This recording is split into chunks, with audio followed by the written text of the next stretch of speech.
Muchas gracias, Cayetana, por la presentación y por la buena introducción al tema.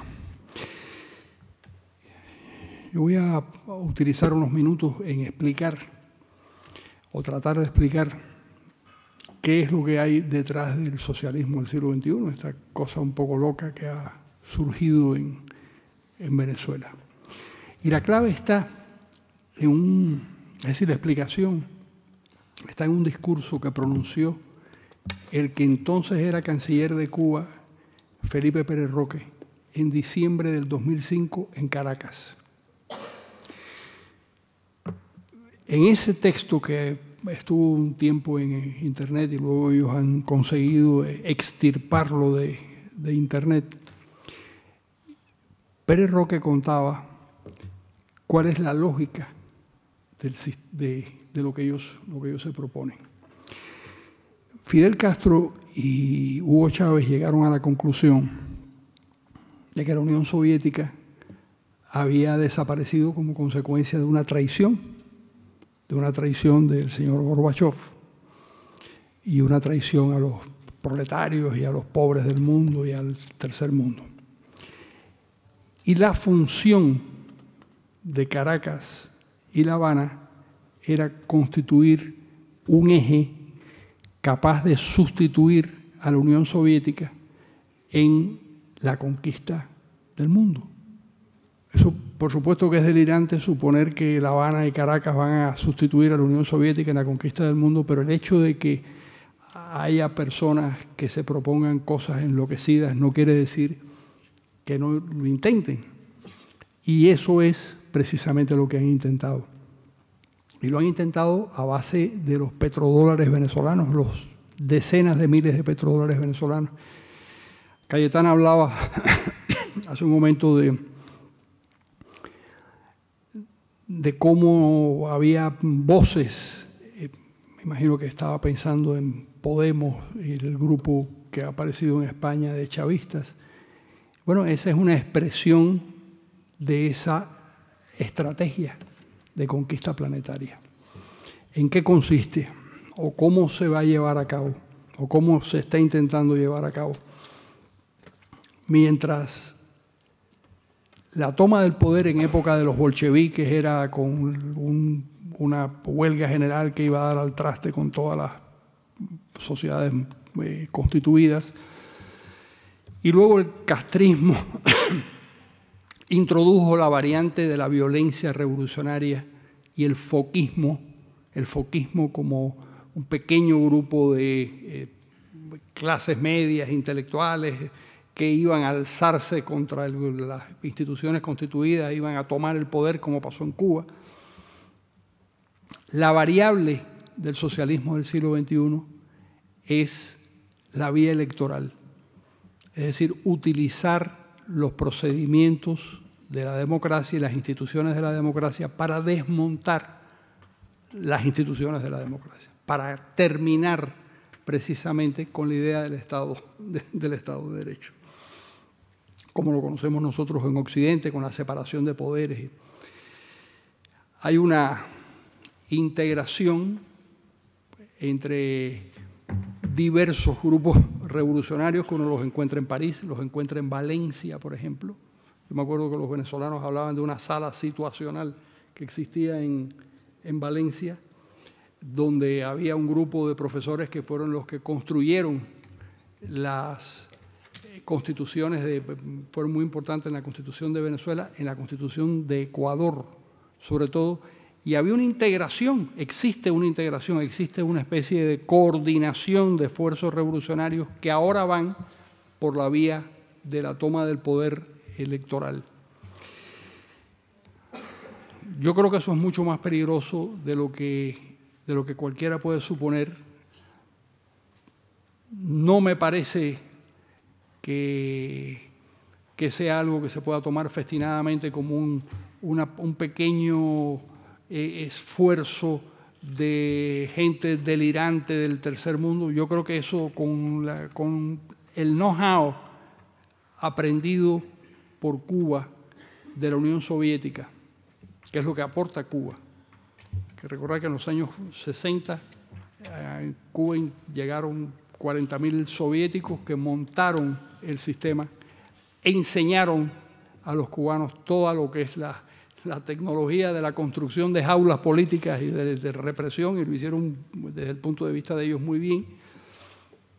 Y eso es lo que Cuba traslada hoy en día a Venezuela, lo que Cuba enseña en Venezuela. Y eso es algo para tomar en serio, porque no importa que fracasen desde el punto de vista material, no importa que sea un desastre desde el punto de vista de la buena obra de gobierno. Lo importante es la construcción de una jaula totalitaria que en el caso actual pues está bastante bien. Ya vemos como María Corina no puede salir, como ahora afortunadamente Julio Borges y Ramón Muchacho han podido venir, pero no sabemos si el año que viene van a poder salir o si no van a poder salir, porque van a utilizar las instituciones para sujetarlos, como hicieron con María Corina, o para encarcelarlos, como hicieron con Leopoldo López. A mí me parece que eso es extraordinariamente peligroso. Creo que lo peor que podemos hacer es no tomar en cuenta el riesgo que eso implica. El riesgo que implica ese foco delirante, totalitario, que ha surgido en Venezuela con la tecnología represiva cubana, que créanme que es muy eficiente.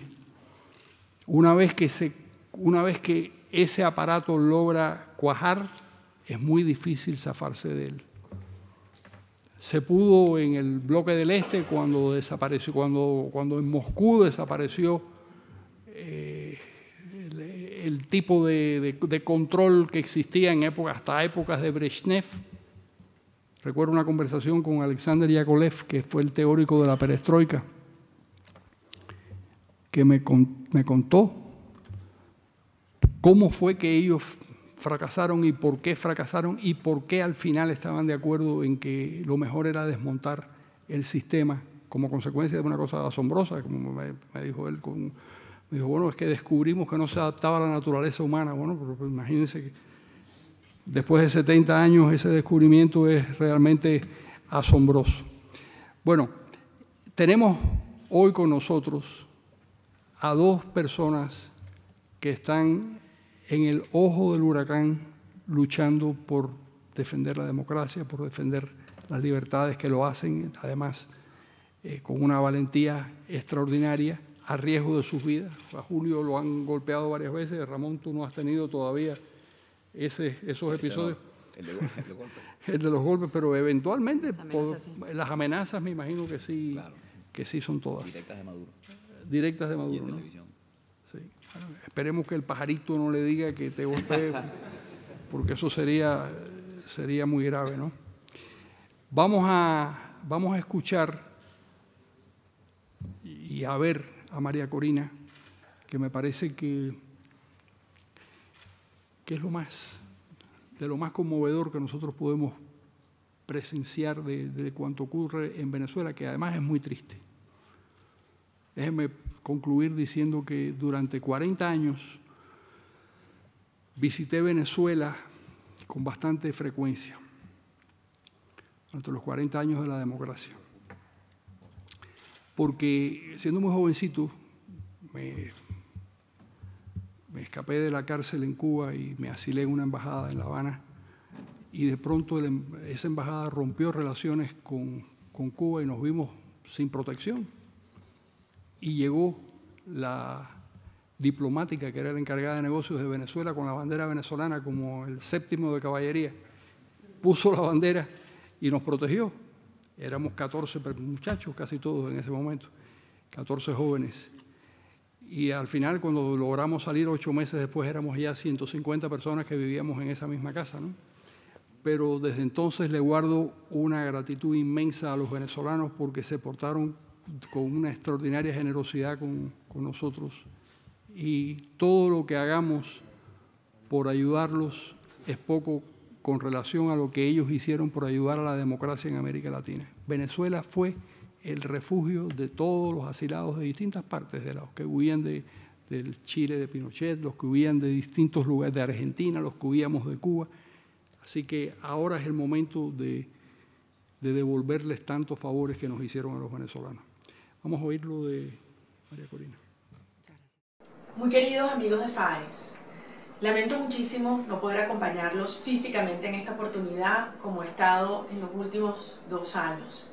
Todos sabemos las razones por las cuales se me ha impedido participar en esta experiencia inolvidable de aprendizaje mutuo. Como todos saben, en los últimos tiempos he sido perseguida políticamente por un régimen cada día más represivo que quiere callar las voces de todos aquellos quienes pensamos distinto y luchamos por la democracia y la libertad en Venezuela. En estos meses he sido acusada de terrorismo por haber puesto en evidencia la responsabilidad de la gerencia directiva de Petróleos de Venezuela en la más grave tragedia y accidente de nuestra industria de refinación, como fue el caso del accidente de Amuay. He sido acusada de traición a la patria por haber denunciado ante la Organización de Estados Americanos la violación masiva y sistemática de los derechos humanos de los ciudadanos y estudiantes que protestaron en las calles durante estos meses. Y recientemente he sido acusada nada más y nada menos que de magnicidio, utilizando pruebas evidentemente falsas, como ahora ha demostrado la empresa Google, en mi contra. También, y tan pronto asistí a declarar en esta última acusación de este supuesto magnicidio, durante 8 horas en la Fiscalía General de la República, a las 24 horas se me ha dictado una medida cautelar de prohibición de salida del país en un juicio, o en el mismo juicio que se le sigue a nuestro compañero Leopoldo López y a un grupo de estudiantes por haber acompañado la protesta ciudadana de estos meses, sin haber estado ni siquiera previamente implicada o llamada a participar como testigo en este caso. Es por eso que en este momento se me prohíbe salir del país. Este panorama terrible de persecución y represión también es la gran oportunidad histórica que tenemos los venezolanos para un inminente y profundo cambio político. Todos sabemos lo que ha ocurrido en Venezuela en estos últimos años y en lo que ha devenido un modelo de progresivo control de la sociedad a los efectos de poder perpetuarse indefinidamente en el poder.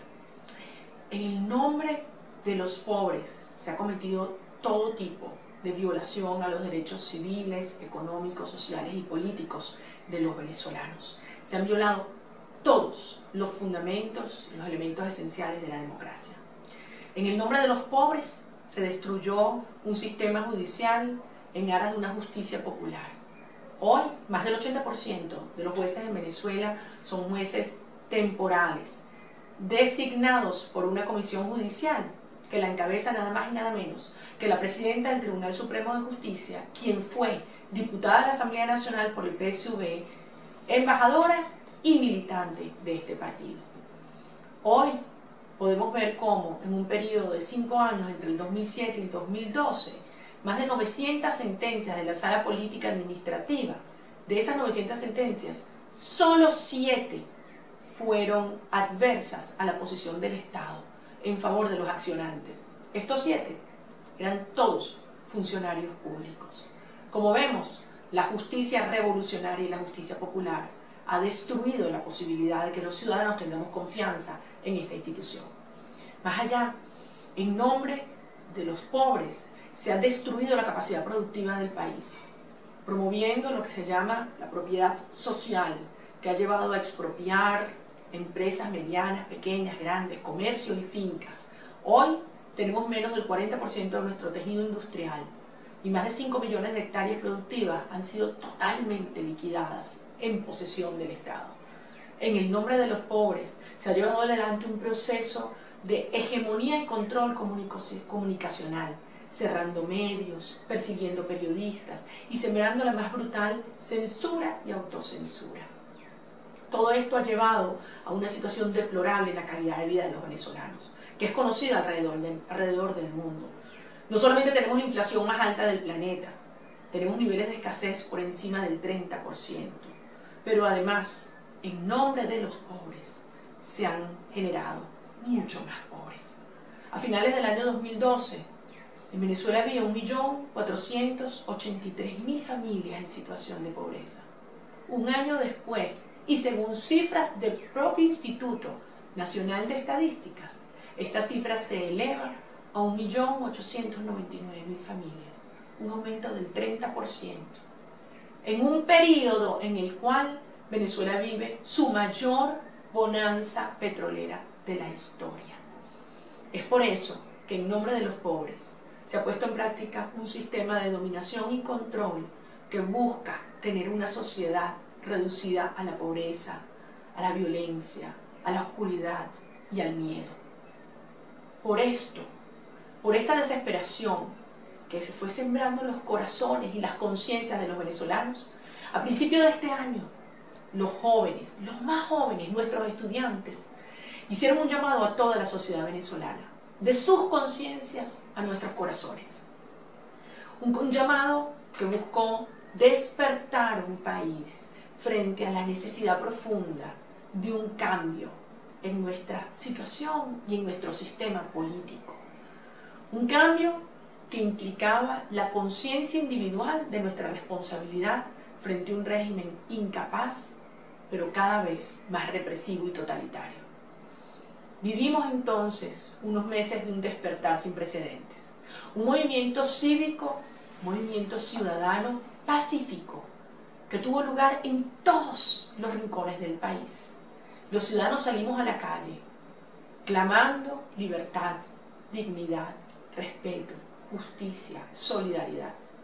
A este llamado de los jóvenes se sumó toda una sociedad, y la respuesta del régimen fue la más brutal represión. Utilizando no solo los órganos de seguridad del Estado, civiles y militares, pero incluso empleando con absoluta crueldad grupos paramilitares que siguen órdenes directas de Miraflores. Los venezolanos vimos como el 5 de marzo, Nicolás Maduro, desde la silla presidencial, le enviaba órdenes a grupos armados, paramilitares, para que atacaran a estudiantes y ciudadanos indefensos que elevaban sus voces en las distintas ciudades del país. Esto ha traído un dolor irreparable. Centenares de familias desgarradas, 43 muertos, más de 2.000 detenidos, más de 800 heridos. Hay 180 casos documentados de torturas crueles dentro de cuarteles militares o sedes policiales. Jóvenes valientes que, a pesar de estar sometidos a juicios sumarios y con sus atacantes enfrente, tuvieron la fortaleza de denunciar cómo habían sido atacados, heridos, maltratados. En estos meses, Venezuela cambió. Una Venezuela que era un país callado, triste, sumergido en la desesperanza a principios de este año, despertó. Y descubrimos en la calle la fuerza del pueblo cuando se reconoce a sí mismo, en todo su poder ciudadano, cuando decide luchar por los valores y los ideales republicanos y democráticos. En estos meses, el régimen ha perdido mucho. En primer lugar, perdieron la calle, el poder de convocatoria. En segundo lugar, toda la legitimidad internacional, porque le fue arrebatada esa máscara pseudo-democrática frente a la evidencia de la represión y la violación masiva y sistemática de los derechos humanos. Y en tercer lugar, han perdido el apoyo popular. Nunca el régimen ha estado tan débil en cuanto al respaldo ciudadano. Pero hemos ganado mucho como ciudadanos. No solamente por reconocer esa fuerza y energía, por haber logrado despertar a los jóvenes y a una sociedad, pero lo más importante, porque han surgido miles y miles de líderes en todos los rincones del país. Dirigentes estudiantiles, amas de casa, dirigentes sindicales y comunitarios. Y cientos de organizaciones sociales, formales e informales, donde se resguarda, donde está esa reserva moral y esa energía para lograr un cambio hacia la democracia y la libertad. Viene ahora una nueva etapa, una etapa que nos lleva a la transición a la democracia. Una etapa que nos lleva de manera indetenible hacia esta transición, pero que requiere desde luego un enorme esfuerzo y una gran organización. Porque el régimen ha demostrado que frente a la conciencia de la pérdida de su respaldo y su confianza, solo le quedan dos cosas: represión y persecución, implacable y cruel. Por eso, ahora más que nunca, es que cada venezolano, dentro y fuera del país, es el líder que Venezuela necesita para este cambio político. Y a eso hoy convocamos a una articulación de abajo hacia arriba de todas las organizaciones políticas y sociales en una gran plataforma con un objetivo común, y es lograr el cambio político por una vía constitucional lo antes posible. Es un desafío histórico. Es el compromiso moral de nuestras generaciones con miles de venezolanos que aún no han nacido, pero que su vida va a depender de lo que hagamos o dejemos de hacer. Entendemos de qué orden es esta lucha, que fundamentalmente es de valores. Construir una sociedad que tiene 3 valores imprescindibles: la responsabilidad, la libertad y la prosperidad. Para eso vamos. Y por ello requerimos hoy más que nunca que los demócratas alrededor del mundo nos acompañen en esta lucha. El gran aprendizaje de este año, del 2014, es que debemos confiar en el pueblo de Venezuela. Hemos dado una lección histórica y ahora viene una segunda etapa en la cual le demostraremos al mundo que existe la fuerza ciudadana y la conducción y el liderazgo político para darle a la transición democrática la sostenibilidad y la estabilidad para avanzar y lograr cambios profundos en el corto plazo en áreas fundamentales: en la economía, en la política, en las instituciones, en el manejo de nuestras fuerzas armadas y nuestras relaciones internacionales. En un proceso en el cual generemos la confianza para que todos los venezolanos entendamos que será un proceso sin retaliación, con inclusión y con oportunidad para todos por igual. Este es hoy nuestro compromiso y esta es la confianza que tenemos en los venezolanos y en que los demócratas del mundo nos acompañarán a llevar adelante nuestra tarea.